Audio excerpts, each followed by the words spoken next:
आणि चौथ्या केंद्रीय सहकार मंत्रालय स्थापना दिवस मनोरमा परिवाराच्या वतीनं मनोरमा परिवाराचे सर्व माननीय श्रीकांत मोरे यांच्या अध्यक्षतेखाली, याचबरोबर मनोरमा मल्टीस्टेटच्या चेअरमन शोभाताई मोरे, मनोरमा बँकेचे व्हाईस चेअरमन संतोषजी सुरवसे, कार्याध्यक्ष अस्मिताताई गायकवाड यांच्या प्रमुख उपस्थितीत साजरा करण्यात आला। आंतरराष्ट्रीय सहकार वर्ष 2025 व चौथ्या केंद्रीय सहकार मंत्रालय स्थापना दिन मनोरमा परिवाराच्या वतीने मनोरमा बँकेचे चेअरमन श्रीकांत मोरे यांच्या अध्यक्षतेखाली व मनोरमा मल्टीस्टेटच्या चेअरमन शोभाताई मोरे, बँकेचे व्हाईस चेअरमन संतोष सुरवसे, कार्याध्यक्ष अस्मिताताई गायकवाड यांच्या प्रमुख उपस्थितीत मोठ्या उत्साहात साजरे करण्यात आले। संचारचे उपसंपादक प्रशांत जोशी यावेळी प्रमुख पाहुणे म्हणून उपस्थित होते। ज्येष्ठ अर्थतज्ञ मनोरमा बँकेचे चेअरमन श्रीकांत मोरे यांचे अतिशय अभ्यासपूर्ण व्याख्यान यावेळी मनोरमा बँक व परिवाराच्या वतीने आयोजित केले होते। यावेळी मनोरमा परिवारातील अनेक सभासद, ठेवीदार व हितचिंतक मोठ्या संख्येने उपस्थित होते।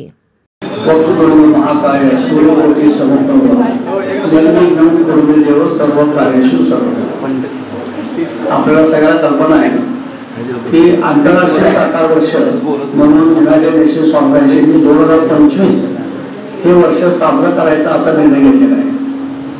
आणि आंतरराष्ट्रीय सहकारी वर्ष 2025 हे संपूर्ण भारत देशामध्ये आज आपण साजरा करत आहोत। सरकार हा तसा 125 वर्ष झालेला जुना अर्थशास्त्रातील चळवळ आहे। 1904 साली सरकाराचा पहिला कायदा ब्रिटिश सरकारचं राज्य असताना शेतकऱ्यांना सावकारी पाशातून मुक्त करण्यासाठी झाला होता। कारण ज्या शेतकऱ्यांच्या जमिनी सावकाराकडे तारण म्हणून जायच्या आहेत त्या पुन्हा मिळायचेच नाही आणि मग अशा शेतकऱ्यांना काहीतरी कर्ज पुरवठा झाला पाहिजे म्हणून 1904 साली हा शेतकऱ्यांना कर्ज पुरवठा करण्याचा कायदा ब्रिटिश ज्यावेळेला या देशामध्ये होते तेव्हा तो अंमलात आला। या कायद्यामध्ये 1912 मध्ये काही सुधारणा झाल्या, त्यानंतर 1925 मध्ये या सरकारी कायद्यामध्ये आणखीन आमूलाग्र बदल झाले। कारण त्यावेळेला जवळपास संपूर्ण भारतात ब्रिटिशांची सत्ता होती। Bengal state, Madras state, Bombay state असे त्यावेळचे स्टेट होते आणि एक स्टेट म्हणजे त्यामध्ये संपूर्ण भारत हा 4-5 राज्यातच विभागला होता। त्याच वेळेला 1942 मध्ये महाराष्ट्र जसा सहकारी कायदा आहे तसा तो मल्टीस्टेट सहकारी कायदा या देशामध्ये अस्तित्वात आला। म्हणजे ज्या संस्थांचं कार्यक्षेत्र संपूर्ण 2 राज्यातील राज्य आहे अशा संस्थांचा कायदा 1942 मध्ये आला आणि महाराष्ट्र स्वतंत्र झाल्यानंतर या देशाची स्वतंत्र जी राज्यघटना 1947 सालानंतर 1949 आणि 50 मध्ये आपण 26 जानेवारी साजरा करत होतो प्रजासत्ताक दिन, त्यानंतर घटनेनुसार सहकार हा राज्य सरकारच्या अखत्यारीतला कायदा झाला। आपल्याला माहिती आहे, आपण इतिहास शिकलो 8वीला पॉलिटिक्स मध्ये, नागरिक शास्त्र आपण शिकलो की कायदे 3 प्रकारचे असतात। एक केंद्र सरकार करतं, राज्य सरकार करतं आणि काही कॉन्करंट लिस्ट असते की ज्याच्यामध्ये राज्य कायदा करू शकतं आणि केंद्र कायदा करू शकतं। तर सहकार हा राज्य सरकारच्या अखत्यारीत आल्यानंतर महाराष्ट्र राज्य सहकारी कायदा 1960 साली या देशामध्ये अंमलबजावणी सुरू झाली आणि आशिया खंडातील हा सगळ्यात प्रगतशील आणि अतिशय सक्षम असा कायदा म्हणून त्याला मान्यता मिळाली। महाराष्ट्र सहकारी कायद्याच्या अंतर्गत आपण पाहतो की महाराष्ट्र राज्याला सहकाराची एक फार मोठी परंपरा, पार्श्वभूमी आहे की ज्याला सुद्धा 125 वर्ष झालेले। वैकुंठ मेहता असतील, धनंजय गाडगे असतील, हे अर्थक्षेत्रातील अनेक तज्ञ मंडळी ज्यांनी सहकार क्षेत्रातील जे नेते मंडळी होती किंवा सहकार क्षेत्रामधून ज्यांनी खऱ्या अर्थानं चळवळीच्या माध्यमातून शेतकऱ्यांच्या हितासाठी काम केलं, त्यापैकी पद्मश्री विखे पाटील यांचं नाव घ्यावं लागतं। 1949 साली पहिला सहकारी साखर कारखाना प्रौढानगरला या महाराष्ट्र राज्यामध्ये सुरू झाला। त्यामध्ये वालचंदनगरला वगैरे आपल्याकडे खाजगी साखर कारखाने सुरू झाले होते, पण सहकारी तत्वावरचा पहिला कारखाना 1 रुपये शेतकऱ्याचा घेऊन 9 रुपये त्याला शासनाने दिले आणि 10 रुपयाच्या शेअर मधून हार्डली 5 ते 15 लाखांमधून हा कारखाना सुरू झाला। त्यानंतर या कारखान्याचं जाळं पसंत केलं। नगर असेल, सांगली असेल, पुणा असेल, सोलापूर पर्यंत आणि पश्चिम महाराष्ट्रामध्ये या चळवळीने चांगलं बाळसं झालं आणि पाहता पाहता हा वटवृक्ष झाला। सहकारी साखर कारखानदारी होत असतानाच आपल्याला कल्पना आहे की या देशामध्ये एकेकाळी जेव्हा दुष्काळ पडला होता 1972चा, अमेरिकेमधून सुद्धा मिलो म्हणून आयात करावा लागत होता आपल्याला. साधा लाल ज्वारी असेल किंवा इतर अशा प्रकारची जी पशूंना देतात ती ज्वारी आमच्या कामगारांना मिळत होती, सुकडी वाटप केली जात होती महाराष्ट्रामध्ये. उल्लेख एवढंच नाही करतोय की त्यानंतर केंद्र शासनाच्या माध्यमातून हरित क्रांती या देशामध्ये निर्माण झाली. आमचे पत्रकार बंधू उपस्थित आहेत सगळे. मी खास महाराष्ट्र राज्याचे आमचे ज्यांची निवड नुकतीच मराठी पत्रकार संघाचे अध्यक्षपदी झालेले मनीजी केत असतील, तरुण आमच्या संचारचे उपसंपादक प्रशांत जोशी असतील, तात्या पवार असतील, खेलपुडे असतील, इतर उपस्थित सभागृहात अनेक मान्यवरांना आपण बोलवलेले ज्येष्ठ नागरिक आहेत, खास करून आलेले आमचे माऊली जाधव आहेत, साहित्यिक मंडळी आहेत. साहित्य आणि साकार तसा जवळच आहे. साहित्याने साकाराचे अनेक वेळा पु ल देशपांडे असतील किंवा गमाम बिराज असतील, मी याच्याबद्दल टीका टिप्पणी पण केली आहे.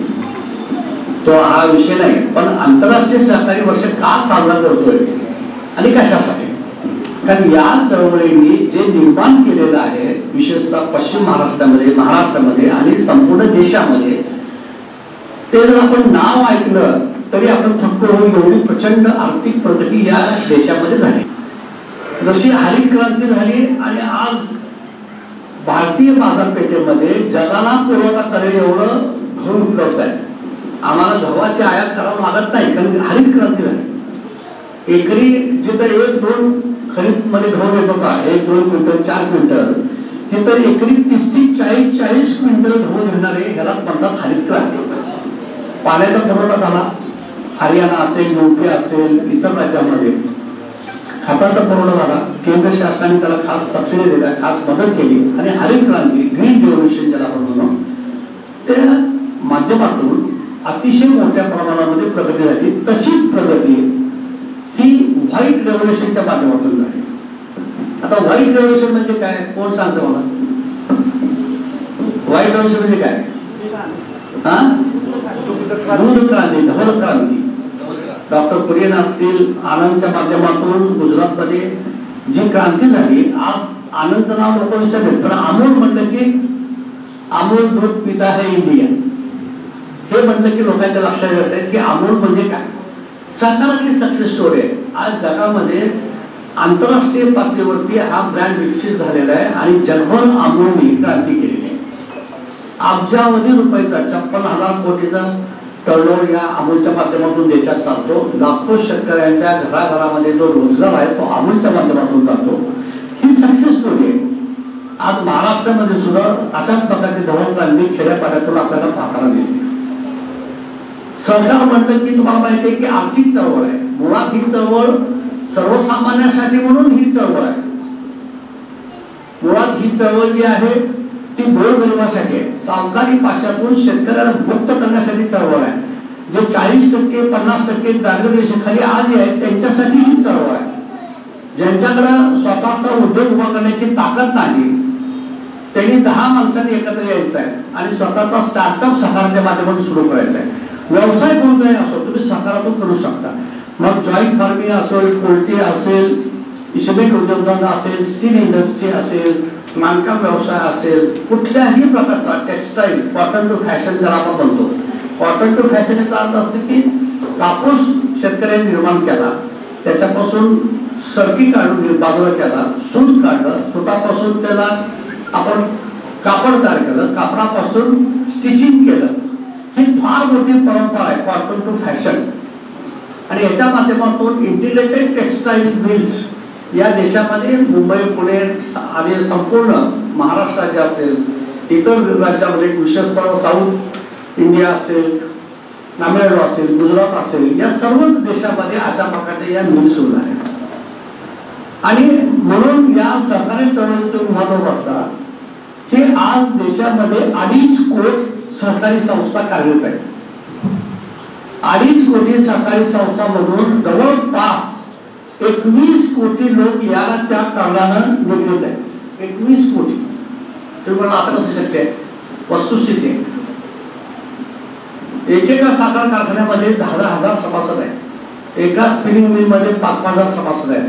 नागरी सहकारी बँक जर आम्ही सभासद घेतली तर जवळपास 1,00,000 सभासद आहे. कॉस्मॉस बँक घेतली तरी 50,000 सभासद आहे. सोलापूर जनता जरी आमची घेतली तरी 50,000 पेक्षा जास्त सभासद आहे. ज्या उस्मानाबाद जनता बँकेची मी निवडणूक घेतली होती त्याचे 60,000 सभासद होते निवडणूक घेत असताना. आज देशामध्ये 1500 पेक्षा जास्त बँका कार्यरत आहेत.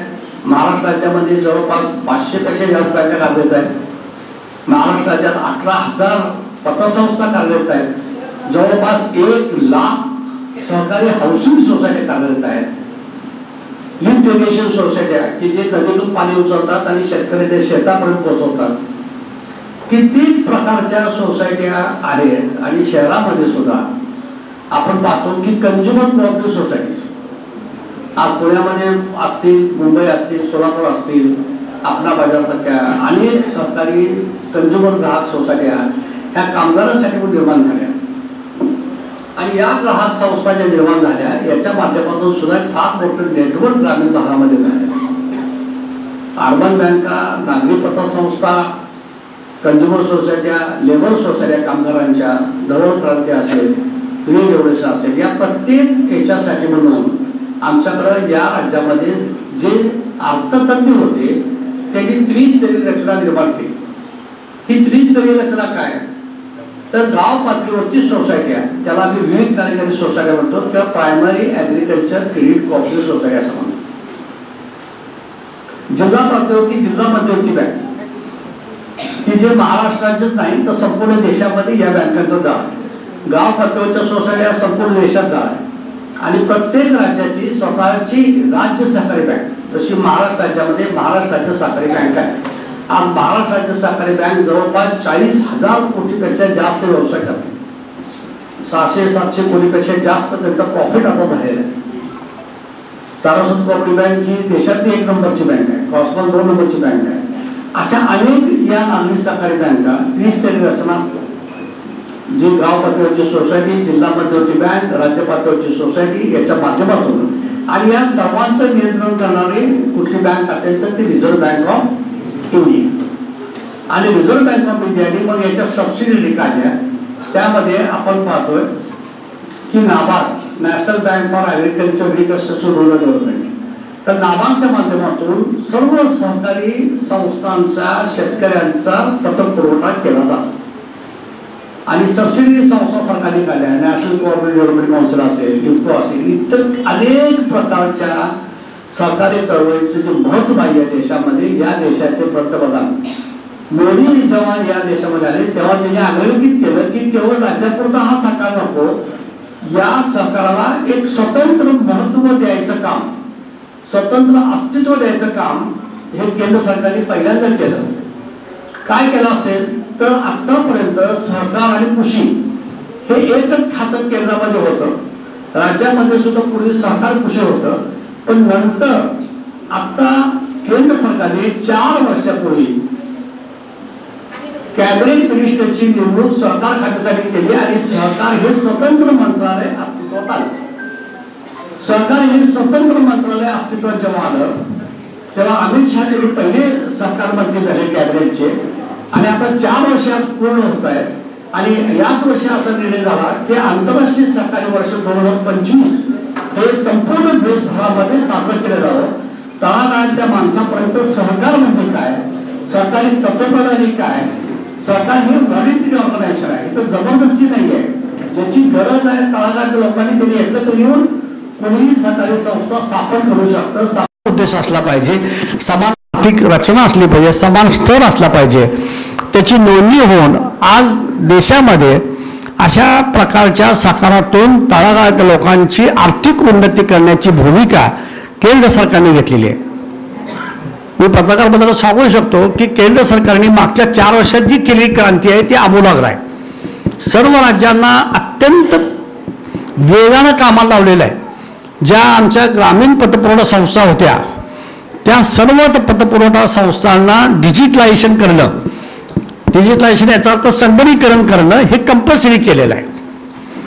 अशा या सर्व सहकारी संस्थांमधून केंद्र सरकारच्या माध्यमातून मोठ्या प्रमाणामध्ये शेतकऱ्यांना डायरेक्ट फंडिंग कसं होईल ह्याचा प्रयत्न आता सुरू झालेला आहे. म्हणजे राज्य सरकार असेल, केंद्र सरकार असेल, हे संपूर्ण देशामध्ये आता सहकारी क्षेत्राच्या माध्यमातून या देशातील सावकारी मुक्त करणं, या देशातील तळागाळातल्या लोकांना रोजगार पुरवण्याची भूमिका घेणं, मोठ्या प्रमाणामध्ये या संस्थांच्या माध्यमातून कुटुंब व्यवस्था निर्माण करणं, अनेक पद्धतीने सहकार म्हटलं की एखाद्या गावाचा विकास, सभासदांचा विकास, ती संस्था ज्या तालुक्यात आहे त्या तालुक्याचा विकास, तालुका ज्या जिल्ह्यात आहे तो जिल्ह्याचा विकास, तो जिल्हा ज्या राज्यात आहे त्या राज्याचा विकास. आम्ही सहकार पंढरी म्हणून सांगलीला ओळखतो. पुण्यामध्ये आज फार मोठ्या प्रमाणात सहकारी संस्था आहेत. सोलापूरमध्ये सुद्धा आपण जर चळवळ बघितली जिल्ह्याची, शंकरराव मोदी पाटील साहेब असतील, आमचे गणपतराव देशमुख साहेब असतील, यांनी अतिशय प्रामाणिकपणे संस्था स्थापन केल्या. सोलापूर शहरामध्ये सुद्धा आमचे विवेक शोधारे साहेब, ब्रह्मदेव माने साहेब, माड्यामध्ये आमचे साठे साहेब, बबनराव शिंदे असेल, दिलीप रावण असेल, यांनी सहकारी संस्था निर्माण केल्या. मी आज या ठिकाणी सहकारी चळवळीच्या माध्यमातून हे एक अर्थशास्त्र आहे. अर्थशास्त्राला त्याचे तुम्हाला माहिती आहे, अर्थशास्त्र म्हणजे की मेरिट्स डिमेरिट्स आले, गुणदोष आले. सहकारी चळवळ टिकली पाहिजे या भूमिकेतून आंतरराष्ट्रीय सहकारी वर्ष आणि माननीय अमित शहा मोदी साहेबांनी असं सांगितलं की ही चळवळ टिकली पाहिजे. यातले दोष बाजूला करू. आपण भात करताना खडे बाजूला टाकतो आणि जो चांगला भात आहे तो शिजवतो. तसे सहकारातले खडे बाजूला काढू त्या उद्देशानं केंद्र सरकारने सहकारी कायद्यामध्ये आमूलाग्र बदल केलेले. मल्टीस्टेटच्या कायद्यामध्ये नोव्हेंबर 23 मध्ये निर्मला सीतारामनजी आणि फायनान्स मिनिस्टरने संपूर्ण कायदे बदललेले की जेणेकरून ठेवीदाराच्या हिताला सुरक्षा देणं या भूमिकेतून केंद्र सरकारच्या या कायद्याकडे पाहिलं जातं. केवळ सुरक्षाच नाही तर सर्वसामान्यांच्या जीवनामध्ये वित्त पुरवठा होऊन आज विविध महामंडळं जशी आहेत तशा माध्यमातून त्यांची आर्थिक ताकद वाढणं, पतपुरवठ्यामधून पत निर्माण करणं, म्हणजे सभासदांची पत निर्माण करणं हे पतसंस्थेचं काम आहे.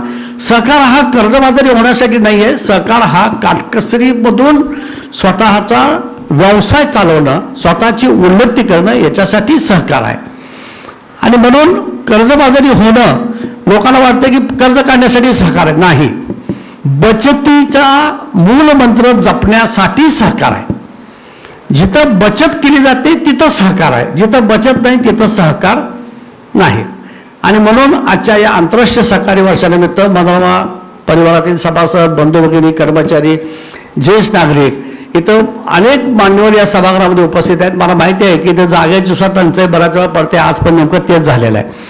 हरकत नाही, परंतु हा जो आंतरराष्ट्रीय सहकारी वर्षाचा संदेश आहे ती सहकाराच्या माध्यमातून आपल्याला आपल्या देशामध्ये आर्थिक चळवळीच्या साठी आपण काय करू शकतो, तर आपण आपलं खारीचं योगदान देऊ शकतो, आपण मेंबर होऊ शकतो, आपण फायदे घेऊ शकतो, आपल्या ठेवीमधून इतरांच्या संसारामध्ये हातभार लागू शकतो.